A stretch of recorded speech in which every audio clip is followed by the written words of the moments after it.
Why men sabotage themselves right before winning. According to Nietzsche, he was 3 weeks away from closing the biggest deal of his career. The promotion was guaranteed.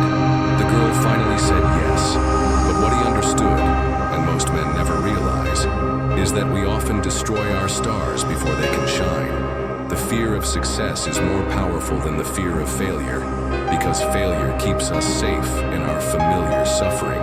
Comment now. I sabotage success. If you've ever destroyed something good right before it became great. Section 1. The Success Terror. When winning becomes the enemy. Have you ever watched a man destroy everything he's worked for right at the moment of victory? It's not accident. It's not bad luck.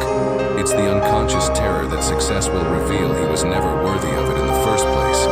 Nietzsche called this the coward's way out of greatness. Destroying your own achievements before others can judge them inadequate. The philosopher's dark recognition. Nietzsche understood that most men live in what he called slave morality, a psychological framework that makes mediocrity feel safe and excellence feel dangerous. Success threatens this comfortable mediocrity by demanding that we become someone new, someone unknown, someone who might not be able to handle the pressure of actually being great. The snake which cannot cast its skin has to die, Nietzsche wrote, but most men choose to kill the snake rather than endure the painful transformation that success requires. The psychology of pre-victory sabotage. Marcus spent 2 years building his business from nothing.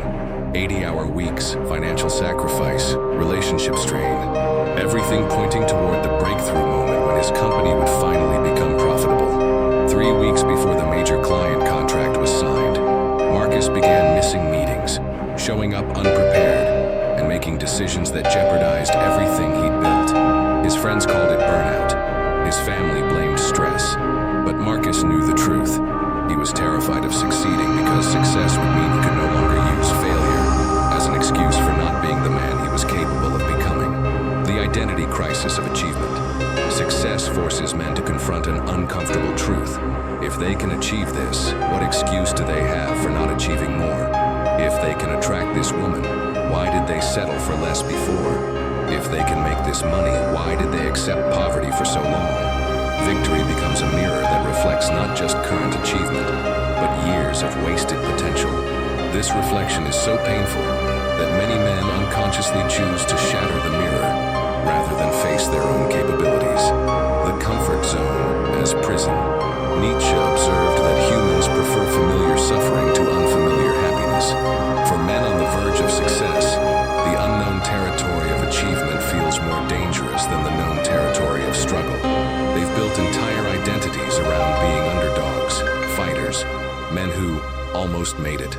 Success threatens to destroy these comfortable narratives and replace them with the terrifying responsibility of actually being successful. The imposter syndrome spiral. The closer they get to winning, the louder the voice becomes. You don't deserve this. You're not that smart. You're not that talented. When they find out who you really are, you'll lose everything anyway. Self-sabotage feels like honesty, revealing the truth before others discover it. But this voice isn't wisdom. It's cowardice disguised as self-awareness, protecting them from the vulnerability that comes with genuine achievement. The relationship success terror. James spent months pursuing Sarah, overcoming every obstacle, proving his worth through consistency and character. When she finally agreed to be exclusive, when she introduced him to her family, when she started talking about the future, James began picking fights, staying out late, and creating drama that pushed her away. The terror wasn't that she might leave. The terror was that she might stay, and he'd have to become the man worthy of her love, rather than the man who chases unavailable women to avoid the responsibility of a real relationship. The professional self-destruction pattern. The promotion is offered. The business deal is closing. The recognition is coming. And suddenly, they make career-ending mistakes that seem inexplicable to observers, but make perfect psychological sense. They're escaping the pressure of living up to their own success. They choose familiar failure over unfamiliar excellence because failure doesn't require them to change who they are. Nietzsche's recognition of the pattern. Nietzsche saw that most men are more afraid of their own power than their own weakness. Weakness allows them to remain small, safe, and unchanged. responsibility, and the courage to become who they're capable of being. The philosopher understood that the moment before breakthrough is when the old self fights hardest to survive, using sabotage as its final weapon against evolution. The unconscious calculation. On a subconscious level, men facing success perform a brutal calculation. Is the pain of growing into this achievement worth the comfort of remaining who I've always been? Most choose stagnation because growth requires dying to who they were and being reborn as someone unknown. Pause this video right now. Think of one opportunity you destroyed right before it could change your life. Comment "afraid of my power" if you've ever chosen familiar failure over unfamiliar success. In exactly 60 seconds, you'll discover why men unconsciously believe they don't deserve happiness. Section 2. The unworthiness complex. When success feels like fraud. There's a voice that whispers in successful men's ears right at their moment of triumph. This isn't real. You fooled them, but you can't fool yourself. You don't deserve this. Nietzsche called this the revenge of the mediocre self, the part of us that has grown comfortable with limitation and views achievement as betrayal of our true nature. The philosopher's understanding of self-worth.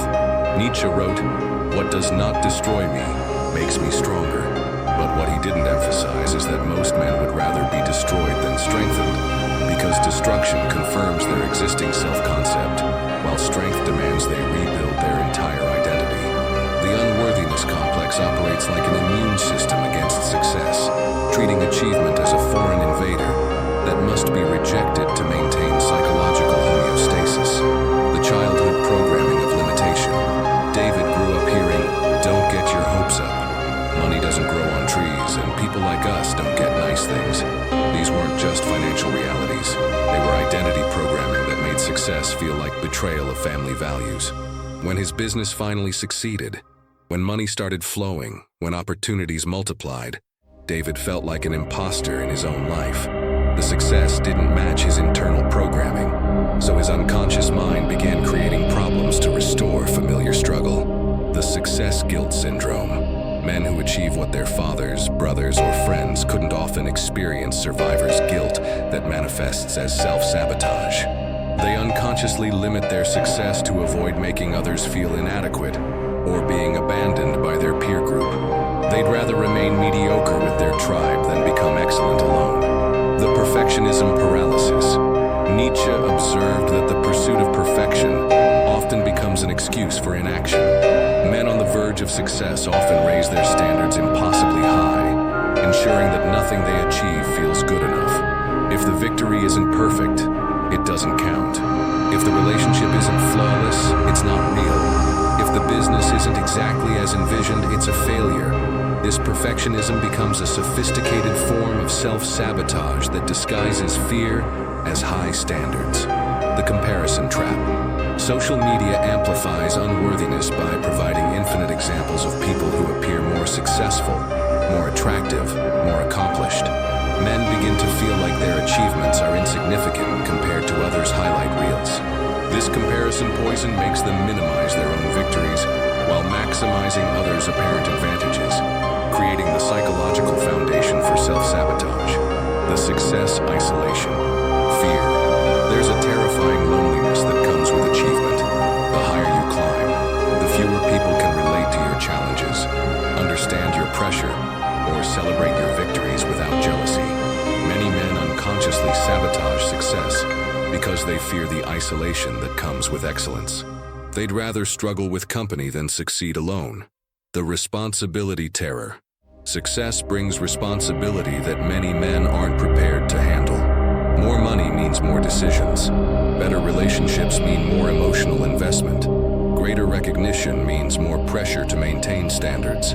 Self-sabotage feels like relief from this responsibility, a return to simpler times when their only job was trying to succeed, not managing the consequences of actually succeeding. The inner critic as saboteur, the voice that helped them improve during the struggle phase becomes their enemy during the success phase. What was once motivation becomes self-destruction. You're not working hard enough. This isn't good enough. You're going to lose it all.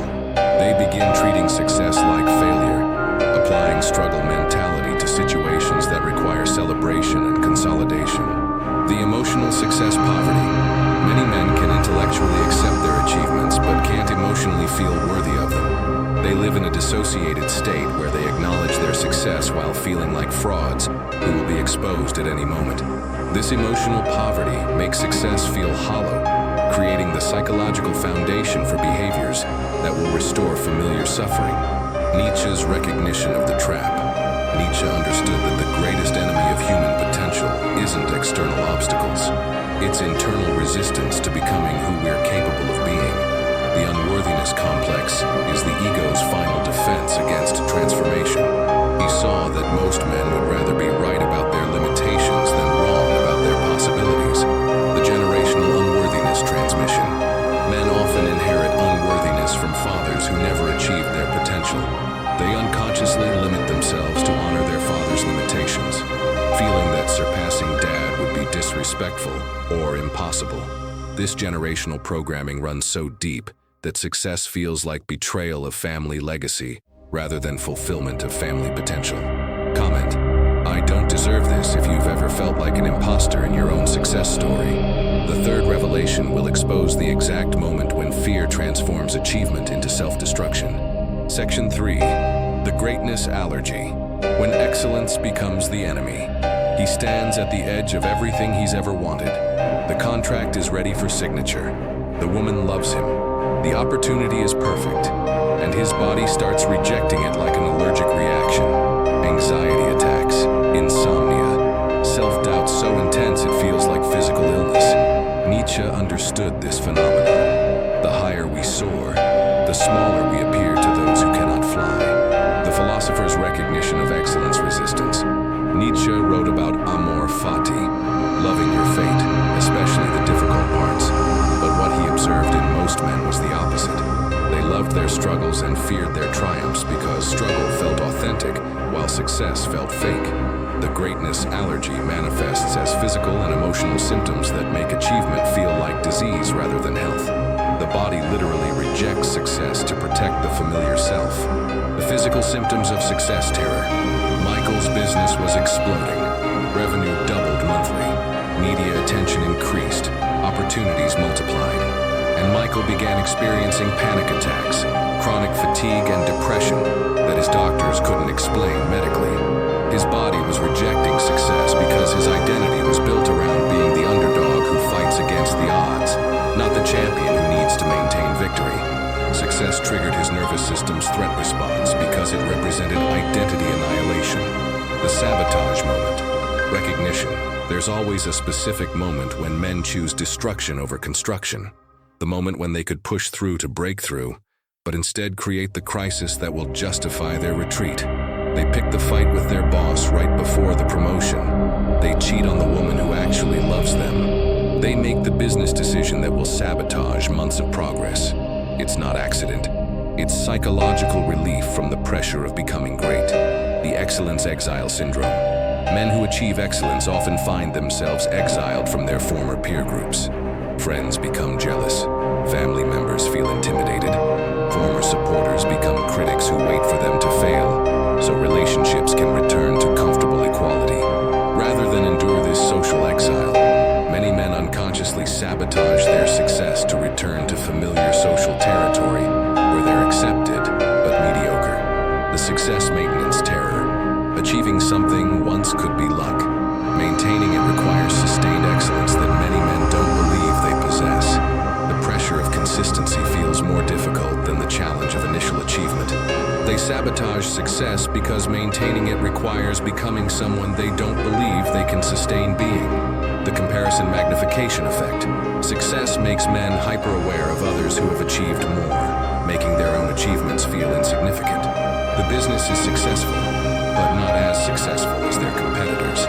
The relationship is good, but not as perfect as what they see on social media. This comparison magnification makes current success feel like current failure, triggering the self-sabotage that will prove their inadequacy. The imposter syndrome explosion. The bigger the success, the bigger the imposter syndrome. They become convinced that everyone can see through their facade, that they've somehow tricked their way into achievement they don't deserve. Self-sabotage feels like honesty. revealing the truth about their inadequacy before others discover it and humiliate them publicly. The control through destruction. There's a twisted sense of control that comes from destroying your own success. If you're going to lose it anyway, and they believe they are, then losing it on your terms feels better than having it taken away. They choose familiar self-inflicted pain over unfamiliar other-inflicted pain, maintaining the illusion of control through self-destruction. The achievement ceiling effect. Many men have unconscious achievement ceilings based on family history, peer group limitations, or personal programming about what people like them deserve. When they approach these ceilings, psychological pressure becomes unbearable. Breaking through would require not just external success, but internal revolution that most men aren't prepared to undergo. Nietzsche's understanding of the resistance. Nietzsche saw that becoming great requires killing who you used to be. Most men prefer to kill their potential rather than kill their familiar selves. They choose psychological survival over psychological evolution. The philosopher understood that the resistance to greatness isn't weakness.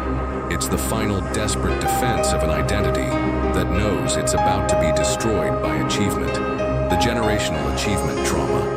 Men often carry generational trauma about success being dangerous, isolating, or temporary. They've watched fathers lose everything, seen successful people become corrupted, or learned that achievement attracts envy and attack. Self-sabotage feels like wisdom, protecting themselves from the pain they believe success inevitably brings. The excellence exhaustion. The energy required to maintain excellence feels unsustainable to men who've never experienced it. They imagine success requires constant perfection rather than consistent improvement, making achievement feel like a prison rather than freedom. They sabotage to escape the pressure they believe success demands. Comment: allergic to greatness. If you've ever felt physically sick when everything was going perfectly, the final section reveals how to break free from self-sabotage and embrace the success you've always feared. Section 4. The breakthrough beyond sabotage. Embracing your inevitable greatness, plus liberation. The moment of truth arrives differently for every man. For some, it's watching their self-sabotage pattern play out one more time and finally recognizing the destruction they've caused. For others, it's the crushing realization that their fear of success has cost them more than failure ever could. Nietzsche wrote, "You must be ready to burn yourself in your own flame. How could you rise anew if you have not first become ashes?" The philosopher's path to transformation.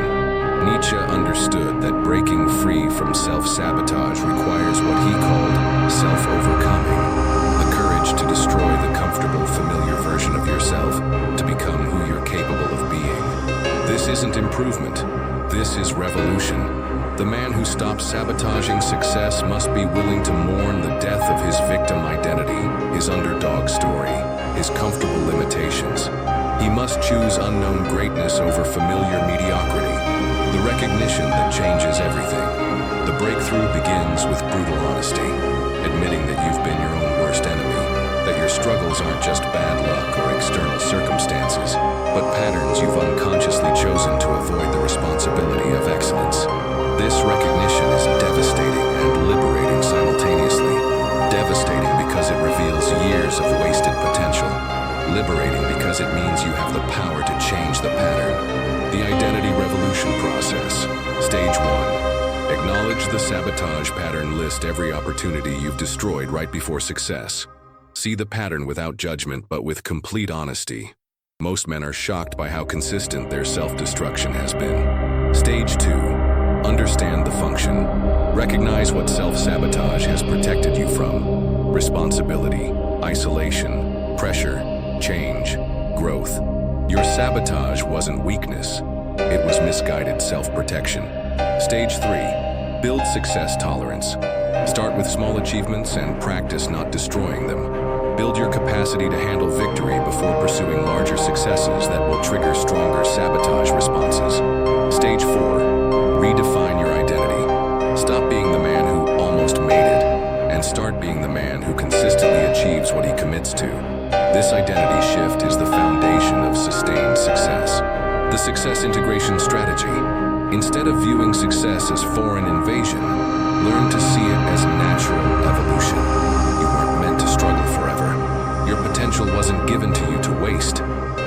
achievement isn't betrayal of who you are, it's fulfillment of who you've always been. Practice celebrating victories instead of immediately looking for the next mountain to climb. Learn to consolidate gains instead of constantly needing new challenges to feel valuable. The peer group evolution. Accept that success may require leaving some people behind. Not everyone can celebrate your growth without feeling inadequate about their own stagnation. Choose to surround yourself with people who inspire your excellence, rather than enable your limitations. Quality relationships with growth-oriented people are worth more than quantity relationships with people who need you to stay small to feel comfortable. The responsibility embrace. Nietzsche taught that true freedom comes from accepting complete responsibility for your life. Stop blaming circumstances, genetics, upbringing, or bad luck for your self-sabotage. Take ownership of your patterns and your power to change them. With great power comes great responsibility. With great success comes great pressure. Accept both as natural consequences of becoming who you're meant to be. Personal confession. I want to share something I've never admitted publicly. 5 years ago, I was 3 months away from launching a project that would have changed my life. Everything was aligned. Funding, partnerships, timing. Instead of pushing through, I created a crisis that destroyed everything. I told myself it wasn't ready, wasn't perfect, wasn't the right time. But the truth was simpler and more painful. I was terrified of succeeding because success would mean I could no longer hide behind potential. I'd have to become responsible for my own greatness. That sabotage taught me that the only thing more painful than the fear of success is the regret of destroying it. The Nietzschean success. Philosophy. Nietzsche's ultimate insight. What does not destroy me makes me stronger. But he also understood that we often destroy ourselves to avoid being strengthened, because strength requires abandoning weakness as identity. True success isn't just achieving goals. It's developing the psychological strength to handle achievement without self-destruction. The legacy choice. Every man faces a choice. Be remembered for his potential or his achievements, his struggles or his victories, his fear or his courage. Self-sabotage is choosing to be remembered for what you almost accomplished rather than what you actually achieved. Your potential is not a gift to waste. It's a responsibility to fulfill. The ultimate recognition. The fear of success isn't really fear of success. It's fear of becoming who you're capable of being. It's fear of responsibility, of isolation, of pressure, of change. But on the other side of that fear is the life you've always known you were meant to live.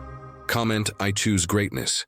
If you're ready to stop destroying your own success and start building the life you've always been capable of living. Like this video, only if you commit to recognizing your self-sabotage patterns and choosing achievement over comfortable mediocrity. Subscribe for more philosophical insights that help you overcome the psychological barriers between who you are and who you're meant to become.